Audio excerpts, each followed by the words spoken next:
আসসালামু আলাইকুম। আপনারা কি কখনো ভেবে দেখেছেন যে প্রযুক্তি কয়েক সেকেন্ডের মধ্যে আপনার জন্য কবিতা লিখতে পারে, কোড তৈরি করতে পারে বা মানুষের মতো সিদ্ধান্ত নিতে পারে, সেই কৃত্রিম বুদ্ধিমত্তা এআই নিয়ে ধর্ম কি বলে? এটি কি মানবতার জন্য আশীর্বাদ নাকি এক নতুন পরীক্ষা? কোরআন ও হাদিস কি এই আধুনিক প্রযুক্তি নিয়ে কোনো ইঙ্গিত দিয়েছিল? আজকের ভিডিওতে আমরা এআই এর সবচেয়ে স্পর্শকাতর দিকগুলো বিশ্লেষণ করব। এআই কি মানুষ হতে পারে? এআই কি আত্মা বা রূহ পেতে পারবে? ইসলাম কি এই বিজ্ঞানকে সমর্থন করে? চলুন সত্যের সন্ধানে প্রবেশ করা যাক।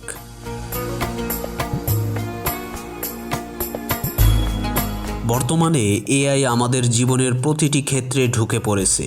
সহজভাবে বলতে গেলে এআই হলো এমন যন্ত্র যা মানুষের মতো চিন্তা করতে ও সিদ্ধান্ত নিতে পারে।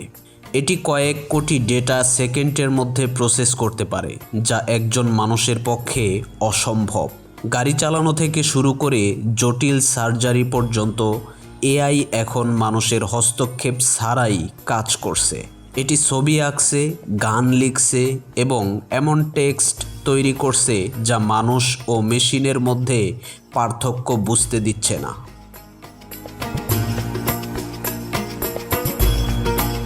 আধুনিক বিজ্ঞান এআইকে মানবতার ইতিহাসে এক নতুন দিগন্ত হিসেবে দেখছে। কিন্তু যখনই এই প্রযুক্তি চেতনা, আবেগ বা বুদ্ধিমত্তার চূড়ান্ত সীমায় পৌঁছায়, তখনই প্রশ্ন আসে, এই ক্ষমতা কি শুধুই মানব সৃষ্ট নাকি এর একটি আধ্যাত্মিক ব্যাখ্যাও আছে? ইসলামিক স্কলাররা সরাসরি এআই শব্দটি কোরআন হাদিসে না পেলেও প্রযুক্তির ব্যবহার ও জ্ঞান অর্জনের গুরুত্বের আলোকে আলোচনা করেন। কোরআন মানুষকে সৃষ্টি নিয়ে গভীরভাবে চিন্তা করতে ও জ্ঞান অর্জন করতে বারবার উৎসাহিত করেছেন। সূরা আলাকে মহান আল্লাহ তাআলা বলেছেন, তিনি মানুষকে শিক্ষা দিয়েছেন যা সে জানত না। এআই এর আবিষ্কার হলো মানুষের জ্ঞান ও প্রজ্ঞারই বহিঃপ্রকাশ, যা আল্লাহ তাআলা মানুষকে দিয়েছেন। ইসলাম বিজ্ঞান ও নতুন আবিষ্কারকে কখনোই নিরুৎসাহিত করে না, বরং উৎসাহিত করে যদি তা মানবতার কল্যাণে ব্যবহৃত হয়।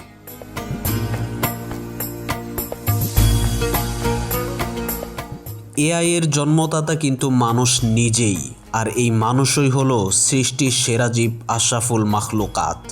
ইসলামী দৃষ্টিভঙ্গিতে এআই হলো একটি অত্যন্ত উন্নত সরঞ্জাম বা যন্ত্র।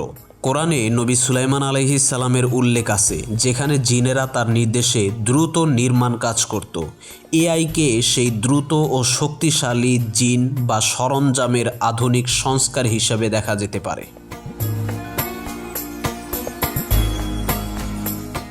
এখন প্রশ্ন হচ্ছে, এটি কি আল্লাহর অসীম জ্ঞান ও সৃষ্টিকে অতিক্রম করে যেতে পারবে? উত্তর একদমই সহজ। কোরআন অনুযায়ী সব ক্ষমতার চূড়ান্ত উৎস মহান আল্লাহ তাআলা। এআই এর সমস্ত ডেটা ও অ্যালগরিদম মানুষের তৈরি, যা মানুষের সীমিত জ্ঞানের ফসল। এটি মহান আল্লাহ তাআলার অসীম জ্ঞান ও সৃষ্টিকে কখনোই অতিক্রম করতে পারবে না।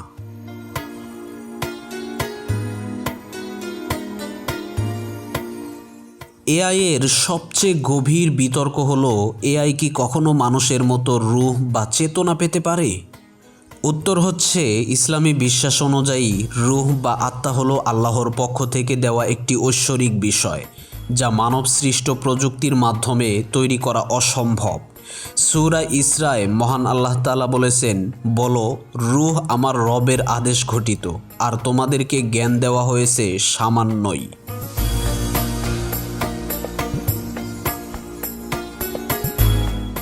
একজন স্কলারের মতে, এআই যতই বুদ্ধিমান হোক না কেন, তা কেবলই গণনার সিমুলেশন। এটি মানুষের মতো অনুভব করতে, আবেগী হতে বা স্রষ্টাকে চিনতে পারবে না, কারণ এই গুণগুলো আসে রূহের মাধ্যমে, যা শুধুই আল্লাহ তাআলা দিয়ে থাকেন।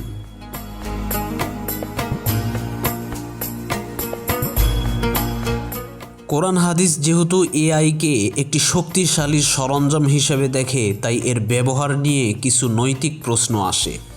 এক, অপব্যবহার। এআই ব্যবহার করে মিথ্যা তথ্য ছড়ানো, ফেক নিউজ, অন্যকে ঠকানো বা অবৈধ কাজে ব্যবহার করা ইসলামে কঠোরভাবে নিষিদ্ধ। 2. মানুষের কর্মসংস্থান। এআই এর কারণে মানুষ কাজ হারালে মানুষকে নতুন দক্ষতা দিয়ে তাকে সহায়তা করা নৈতিক দায়িত্ব। 3. মানুষের প্রতিস্থাপন। এআই যদি মানুষকে অলস করে দেয় বা মানুষ তার দৈনন্দিন এবাদত ও মানবিক দায়িত্ব থেকে দূরে সরে যায়, তবে তা অবশ্যই পরিত্যাজ্য।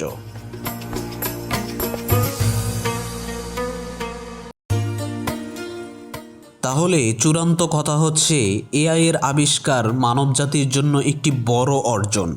ইসলামের ইতিবাচক ব্যবহারকে সমর্থন করে, কিন্তু মনে রাখতে হবে মানুষের জ্ঞান সীমিত এবং আমাদের চূড়ান্ত লক্ষ্য হল মহান আল্লাহ তাআলার সন্তুষ্টি অর্জন করা।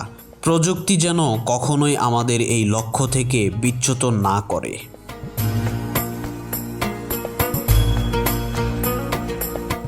তাহলে দেখা যাচ্ছে কোরআন ও বিজ্ঞান এআইকে দুই ভিন্ন দৃষ্টিকোণ থেকে দেখলেও এআই এর মূল ক্ষমতা অর্থাৎ গণনা ও দ্রুত বিশ্লেষণ মানুষের জ্ঞান অর্জনেরই ফসল।